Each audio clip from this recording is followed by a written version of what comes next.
Welcome back, everyone. We are here with Dr. Kate Rodriguez. She's our mental health expert, here to help us make sure that we've got our mind and spirit as healthy as we want to physically be for 2020. And it really does all start right up here. Absolutely. So thank you for joining us again. You've been so wonderful about helping us and volunteering your time to give us some good advice. So tell us, what do we need to take into account when we're thinking about our mental health goals for 2020? So a lot of people have all sorts of different goals going into the year. And some people will say, this is my New Year's resolution, to lose weight or to be better financially, get out of debt, whatever it may be. But really, first, we need to start with our mind and trying to stay mentally healthy as much as possible. So I'm encouraging everybody to set some goals this year to take care of themselves. Yes, absolutely. And so how do we go about doing that? Because, I mean, we're so preoccupied with everyone else. Like, sure, I want to lose 10 pounds, but I also need to clean the house, take down the Christmas decorations, get back to work, plan a wedding, do this and that. So how do I take care of myself? Well, it depends on you. Everybody is different. So for me, I need a little more alone time this year. Having 2 kids, job, everything, I need to take some time for myself. Other people might want to spend more time with their friends or to go to the gym more, whatever it may be. Think about what you need for your mental health, because everybody is different. Self-care is different for everybody. Definitely. And you have to plan ahead too. Sometimes, I mean, if you're that busy, it's a matter of literally putting it in your calendar, like me time from 1 p.m. to 3 on Saturday. I'm going to go to the mall or get my nails done or just go sit at the park for 2 hours in quiet silence. For sure. Definitely setting the SMART goals. Yes. When you set a SMART goal, you need to be as specific as possible. Okay. Specific, measurable, so make sure that you set little goals to be able to get to the big goal. So if it is working out at the gym, how many times? Like 3 times for 30 minutes every week. Exactly. Also, make sure that it's realistic and attainable.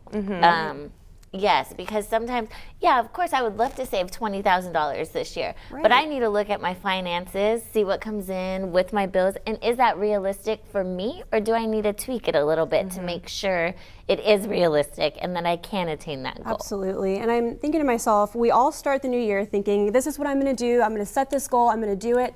How can we hold ourselves accountable? Because it seems easy at first, but what can we do? What are some ideas that we can really consider to keep ourselves? Again, whatever works for you. So remind yourself, whether it's sticking Post-it notes on the refrigerator, on your mirror. I have my best friend Crystal always used to write her main resolution on her mirror in lipstick. Eat more vegetables.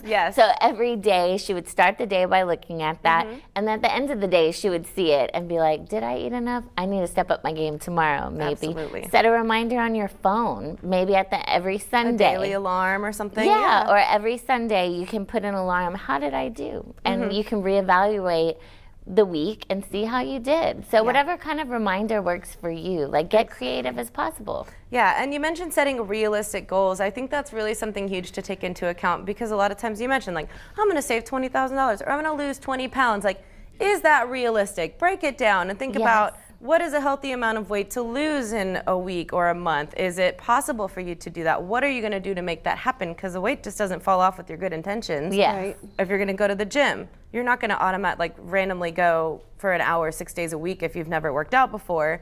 Realistic goals. Be real with yourself and take baby steps. You could even plan ahead and say, hey, in January, you mentioned 30 minutes at the gym 3 times a week. February, I'll upgrade to 45 minutes 4 times a week, and maybe go from there, right? Absolutely. And also having the best intentions for your goals. So being what's good for you. So are you losing weight just because you want to look better, or are you doing it to be healthier? Maybe you have anxiety and you know that working out is going to help your anxiety. If you know the real reasons that mean something to you, that are a little deeper, and taking care of yourself, not just your looks or not just everybody else. Like this year, concentrate on you. Absolutely. And with that being said, I think taking vacations and doing things for yourself, especially if you're going, to say you're going to Florida, you're going somewhere tropical, maybe that's a way for you to say, hey, I'm going to get in the gym, I'm going to look my best, but it's also something that can help you mentally too, just to get away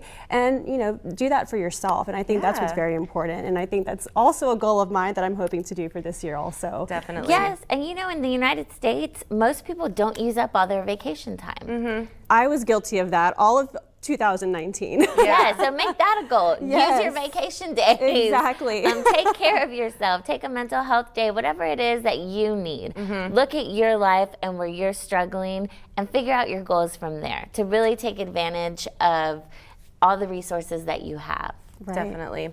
Well, there's a lot that we all want to do for the upcoming year. And if you really think about it, it's one day to the next. Your life isn't going to change in an extreme way. It's all about baby steps. It's about being realistic. And if you have that family unit at home, it's about being a team. Because as much as you got to have the right attitude with yourself, if everyone else isn't on board, it's real tough to make those types of things happen. So Absolutely. you got to have that conversation with your husband. Say, let's set these goals together. Right. And here's how we can help each other. Let's get on a schedule with the kids. Let's take turns doing this and that. Get the parents and the in-laws involved and get a little help from them. They love hanging out with the grandkids. Yes. So if it's a family thing, or maybe you're wanting to spend more time if you're more elderly and you're like, man, I really want to see my kids more often, you got to speak up and let them know, hey, it's important to me that you come around a little more so that we can spend time together. So be verbal with your intentions as well. 100%. Amen. People can't read your mind. Exactly. Minds can't be read. All right, so we just started our motivational moment. We're going to have more when we come back, but thank you so much, Dr. Kate Rodriguez, course, anytime. for joining us and helping us get right up here before we get right over here for 2020. All right, you're watching Coastal Living. We'll be right back.